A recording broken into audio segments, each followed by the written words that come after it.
What's up, everybody? This is Rippleton Wales back for another video. I hope you're all doing well and having a great day wherever you are in the world and whatever you're doing. Saturday, 8th of November, 14:30 Wales time. Welcome back to the show.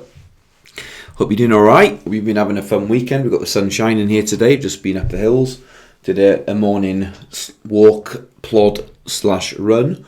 Get some exercise in. We've had about a week of torrential rain, strong winds as the hurricanes are making their way across the Atlantic. They're not like hurricanes by the time they get here, but we get the kind of monsoon-esque tail ends of these in this country. And so, especially on the islands that we live right next to the coast. As I record this, I can see the sea from my window, so we're pretty damn close to the edge of the front as they hit our land. Anyway, been out in the wilds today. It feels good.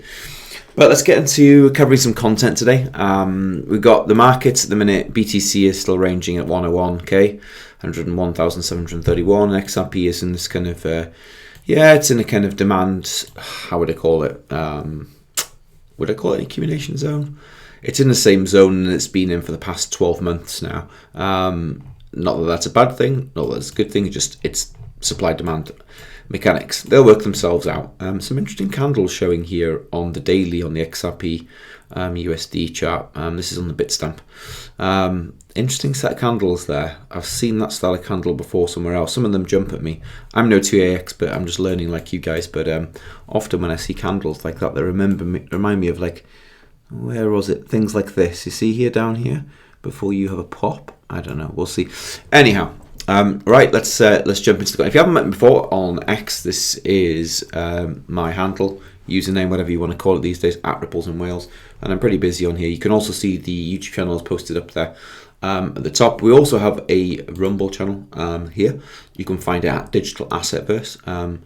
I will put a link in the video for you. Almost at 999 followers and that, almost 1,000 followers. It's been good that I'm getting good traction on this all of a sudden now. Interesting enough, on YouTube, I'm definitely getting the algorithm censoring and crushing the content. Whether it's that I'm new back or not, the content's not reaching at all. I think that's probably one of the reasons, but definitely the style of the content that we're creating, it doesn't like to be propagated, does it? Anyway, let's move on to the fun stuff today. Reese Merrick posted here, Canary Capital, get ready, Canary XRP ETF, XRPC is coming soon. So during Swell, that's one of the best things I've watched this year. We heard a slew of really good news. The XRP ETF crowd were all kind of jumping on, saying in the next couple of weeks we're going to probably have the first filings. But okay, moving on from that, apart from the XRP ETFs, keep our eyes on that for the minute. As I say, next 2 to 4 weeks, we're at, as I record this, Saturday, 8th of November 2025. I'm thinking within the next, towards the very end of November, things are going to get busy. Anyway, this is Regs XRP. Shout out to him, he's such a dude. And this is from Paul Barron Network, who's having an interview with, I think it's Vibhu Norby. He's one of the, he's a product marketing Solana Foundation. And he's a very astute chap. Clearly, he's got a lot of intel. And he's very critical of the... not critical in a bad way, but just kind of doesn't quite seem to get the play within the XRPL ecosystem. And this is a conversation between him and Paul Barron. I'll play it for you now. I give them credit. They're led by extremely smart people. They've managed their balance sheet exceptionally well, and they've been able to build some real businesses here. But it's very clear that they are aligning themselves around stablecoins. And I think the XRP community needs to understand and wake up to what's actually happening, which is basically stablecoins. That's the big play that they're making. Again, all respect to them because that's the right move. But they are far behind on stablecoins. I mean, they are XRPL, which has I don't know that around $100 million of. Yeah, it's $1 billion in terms of where RLUSD is right 90% now. 90% of which is not on XRPL. Yeah. 10 months in, but at some point, what they're doing in terms of building a financial stack is they're trying to get into a position where essentially the ledger is going to be the cornerstone of this. Obviously, that's tied to RLUSD. So I think the connection is here, and it's a very short. Okay, well, according to what Garlinghouse is telling us, we can only go off of what the CEO of Ripple is saying, is that this is the plan. So if they execute, then this model would be, in essence, the model that they've been trying to build. Now, granted, you throw the lawsuit out of the situation, you throw what's happened with the administration, which has been anti-crypto for quite some time. To me, this is a brand new frontier for all tokens, whether it is Ripple, whether it is Solana, almost anything that's got any kind of modicum of use case, there's an opportunity here. And his points are fair. Both Paul Barron's and Vibhu? I can't pronounce this. Vibhu, right. Vibhu, because the traffic that we're seeing at the minute doesn't go down the XRPL, does it? And that's where these guys are assessing kind of on-chain dynamics. And this, if we take all the kind of the fluffy big prices for XRP out the side and we just look at the rails, the XRPL, and we strip it back to bare bones. I know we enjoy the riddlers and all this stuff, and the riddlers give us some sort of kind of view as to what things are in the future. But if we look at the bare mechanics and the data of things, the XRPL is a very, very new and nascent kind of chain compared to Solana, especially Ethereum and other chains. There's not a huge amount of developers. There's not a large amount of traffic running down. Yeah, there's a good few wallets opening, and we're getting some small traction. But the biggest thing to happen in the XRPL was the meme coins and things of late, which is why Solana became so popular. So his assessment is actually fair in many ways. The RLUSD and stuff isn't coming down the ledger at the minute. Most of the 90% of the traffic's outside on the private rails through Ripple, and I would say it would be the Ripple net areas that they go through. But the point was, we know through the various form of amendments that are coming down the line, which is Paul Barron was alluding to, that a lot of this traffic, given the smart contracts maybe on the XRPL permission domains and the set of amendments that would allow the through flow from Ripple's books, the XRPL, onto the XRP ledger, beg your pardon, that would then allow the traffic to bridge across from Ripple's private side of things to the XRPL, which would then really bootstrap things. That's where that's going. Anyway, let's move on to here. This is Pantera Capital. There's a fireside chat by Brad Garlinghouse. I'll put the link in the description. We're going to look at a snippet now played by DAI, and I've kind of shorted out to a specific part that I want to listen to here. Pantera Capital are an investor in Ripple. This is the blockchain summit.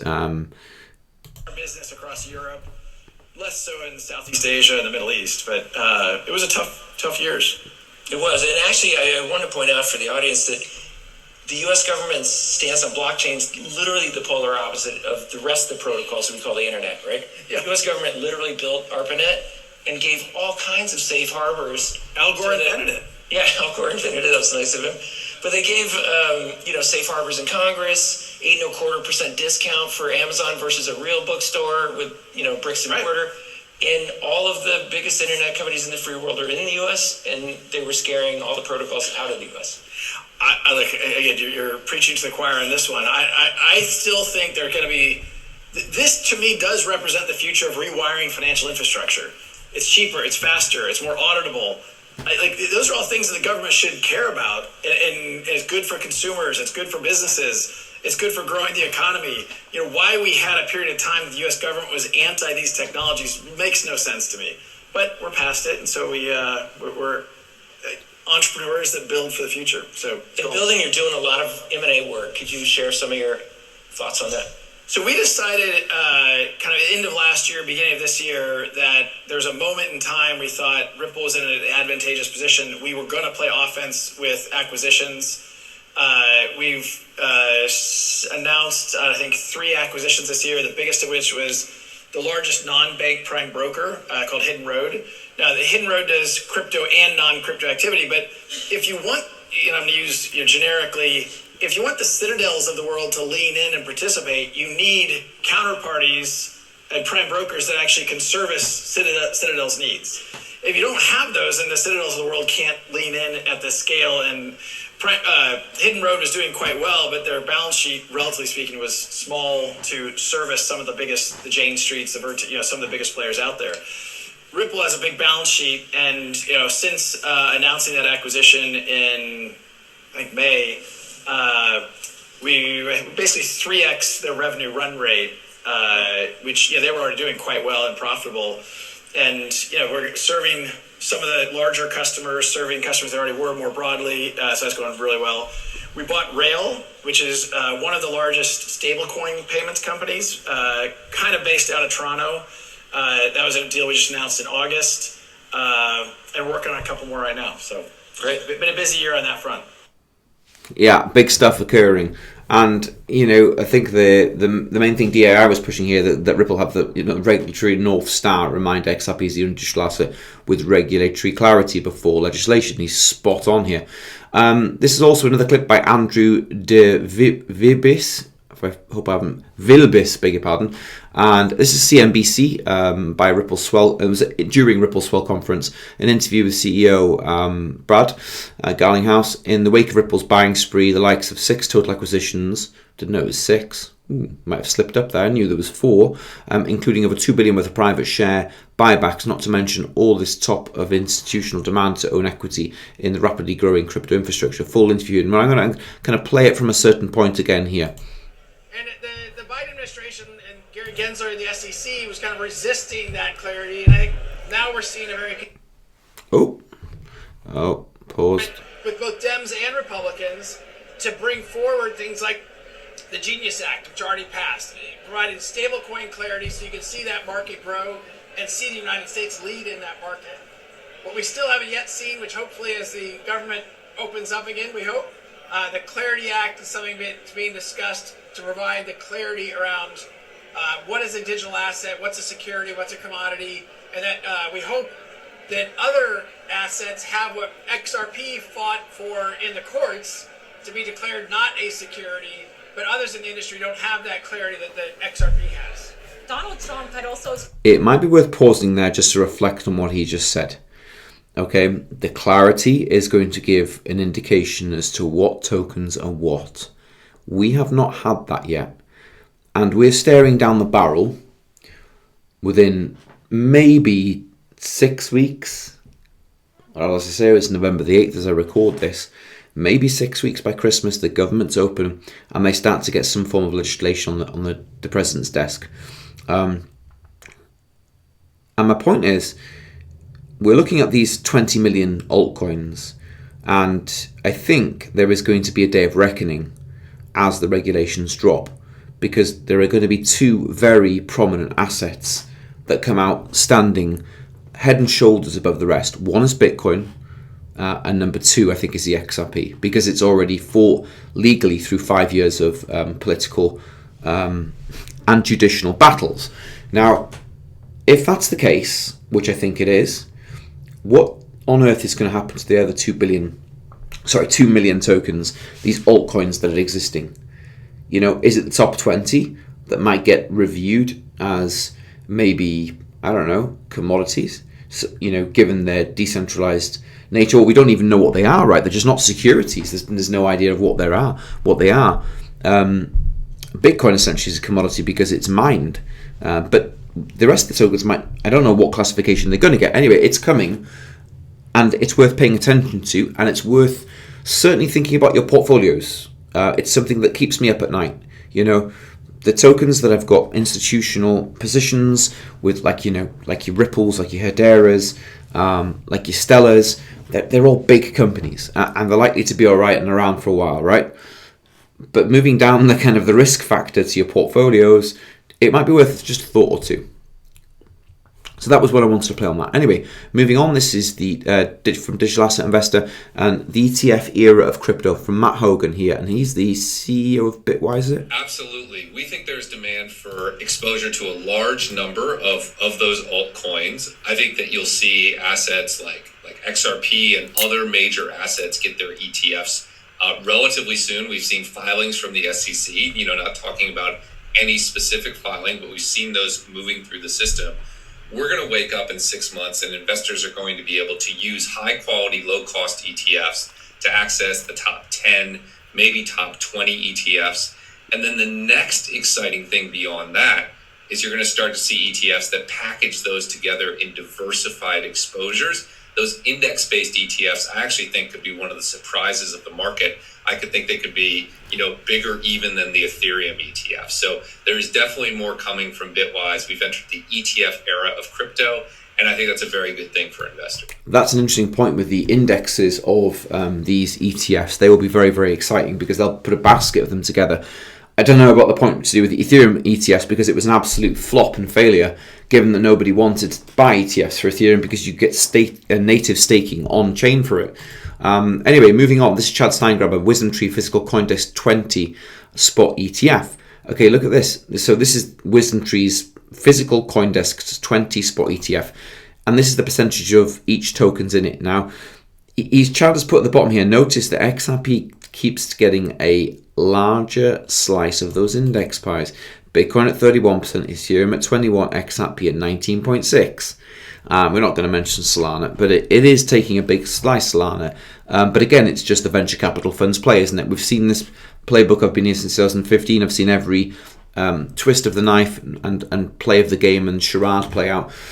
Moving on, this is Dennis Angel, and I think he's... I don't want to unfollow him.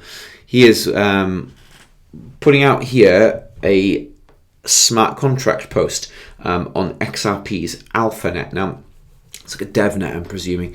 The XRP Ledger smart contract feature is now available for developers to explore and test on AlphaNet, a dedicated development network.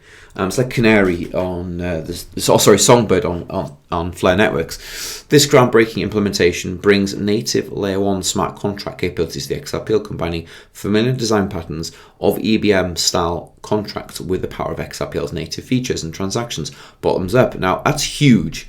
Okay, we've mentioned the XRPL stuff before, like the smart contracts on here. That is a game changer. I don't know how they do that. I would love to see the code in it. Anyway, there's a follow-on post by Vat, and he's one of the leading minds in the XRPL. And he's a big step towards smart contracts in the XRPL. Still early, but let me explain. So it is very, very early. Nothing's signed and sealed. It's not even going towards amendment. They're just testing on the AlphaNet.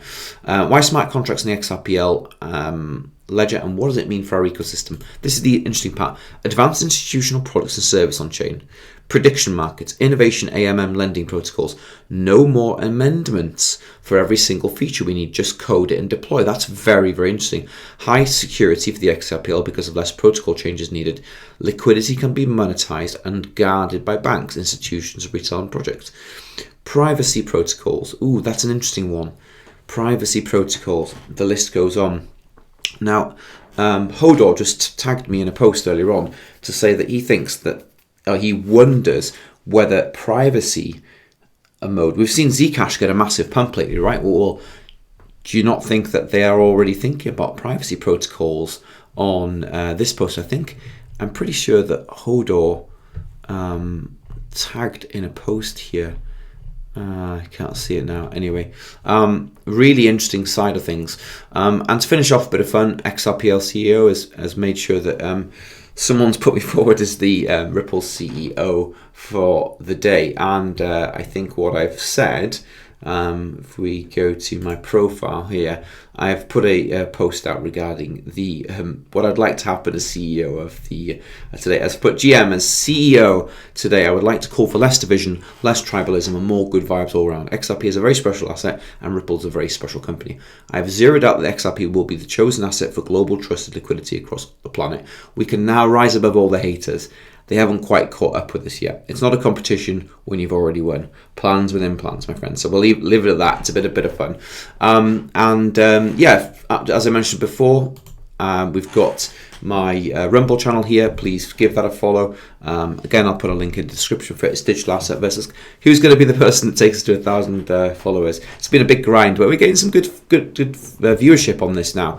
And I know you guys love the smaller deep dives. I've got some real interesting plans up my sleeve. Been formulating it. I need to get it onto paper and start actualizing it for some flagship videos for you, like real apex videos on the stuff that I've got in my head to do with the bearable guy scenes. Keep your eyes peeled. It won't be yet. It's probably going to take me a few weeks to get them in and done, but going to speak to some people who are good at editing and video and stuff. Anyway, we'll leave it at that now. Please like and subscribe to the YouTube channel, because we're not on Rumble. This is going to be posted on YouTube. And remember, this is not financial advice. I'm not a financial advisor. This is for entertainment purposes only. Thanks for watching, guys. Enjoy your day, and look forward to seeing you in the next video. Take care. Be blessed, and bye for now.